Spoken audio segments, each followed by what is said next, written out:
Good morning. Yeah, thank you very much. And I want to say that I've read the mood of the House, and therefore I'll go straight to the point. Your Excellency, the President of the Republic of Kenya, the Right Honorable Raila Odinga, the Deputy President, my friend, Professor Kithure Kindiki, members of both houses here and parties. On August the 6th, the President issued a proclamation to establish a mechanism for the compensation of victims of riots and protests. I want to say that, as we all know, Kenya's democratic space has widened under the 2010 Constitution. As a result of that, our people were able to gather, to debate, to petition, and even to protest. However, some of those protests have turned violent and have become riots. Lives and livelihoods have been affected, and people have lost their lives, and others have been injured. I just want to say that this particular effort itself has very few examples in history, and some of the examples that have been there, which I mentioned, the Japanese Americans who were compensated after they were interned following the Second World War, and of course the compensation of Jews following the Holocaust. The President established a 120-day coordination framework to identify and to compensate victims of demonstrations and public protests. He designated the offices of the Attorney General, Interior, Treasury, and other state organs to work with us. I just want to say that and compliment the President that this is a bold, is unprecedented, and is a historic step in our country in the area of transitional justice. The legal framework, which I think has been debated, but I think which is clear to me, Article 21(1) of the Constitution, of course, provides that the state must protect, respect, promote, and fulfill the rights of the people. Article 37 provides for assembly, demonstration, to picket, and to petition. Article 129(2) gives the executive the authority of a public trust and to serve the people. Article 131(2) provides for the duties of the presidency include those of national unity and the protection of the rights of the people and the rule of law. The proclamation, therefore, which the President made on August the 6th, is lawful, is time-bound, 120 days, and it seeks to establish a coordination roadmap with clear reporting. And so, therefore, the mechanism itself is ad hoc, it is short-term, and it will move quickly and lawfully. The panel that we intend to create will recommend a victim compensation legal framework targeted at amendments to the Victims Protection Law, which right now is not operational and therefore is not viable for this particular effort that we are carrying out. We'll also be recommending a protest law be submitted to both houses to be codified so that we can be able to de-escalate the protests when they take place. The objective here will be that for the future protests should be safer and should be professionally managed so that the outcomes are different and not deadly to our people. As I mentioned earlier, the justification for this effort is a constitutional duty of a national unity of our country, as provided for in the provisions that I pointed out.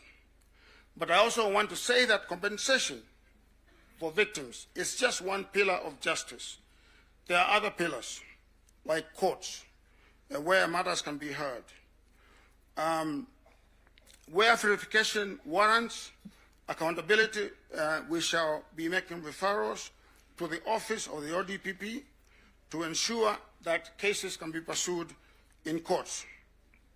This effort seeks to pursue a balanced recognition of harm to civilians and to officers. It does not assign any collective blame, and hence it is evidence-led and seeks to pursue a humane redress for the harms suffered.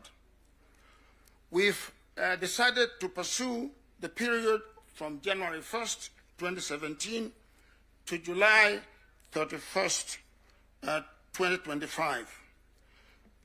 This period we think is long enough, but also short enough to be manageable. We think that compensation of victims is the best place to start this effort. It is because compensation is tangible, it is time-bound, and it is intended to unify our country. The panel that we seek to create will have the faces of Kenyans that all of you will be able to recognize and to see that they represent the face of the country. We will draw upon the Law Society of Kenya. We will draw from religious organizations. We will draw from civil society and from youth and women leaders. This panel itself will approve the framework for the compensation process. It will establish the eligibility criteria and the schedules to be followed, and will perform other acts related to compensation. We will be able to ensure in this process compliance with human rights norms and laws, and also adhere to public finance laws. As the President instructed us, our mandate is to deliver within 120 days. We'll also establish a technical team to work with us. And this technical team will draw from various institutions and organizations. Obviously, the Office of the Attorney General, the Executive Office of the President, the Ministry of the Interior, the Independent Policing Oversight Authority, the Kenya National Commission on Human Rights, and subject matter experts. All of these institutions and folks will form the backbone of our technical team. We shall also draw from psychology and trauma specialists, statisticians, data scientists, forensic experts, and record keepers and data protection individuals.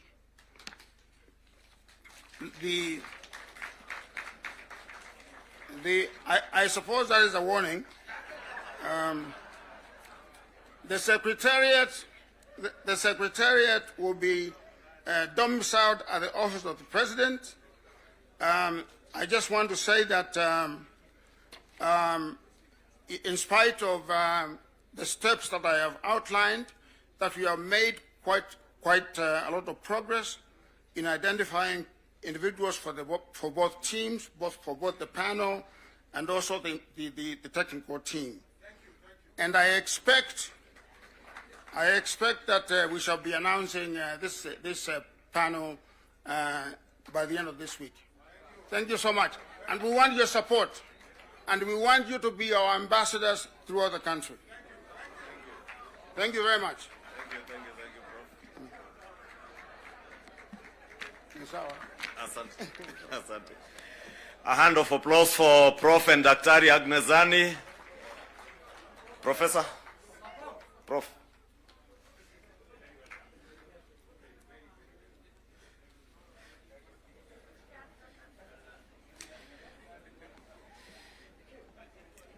Your Excellencies, the President, Prime Minister, and the Deputy President, with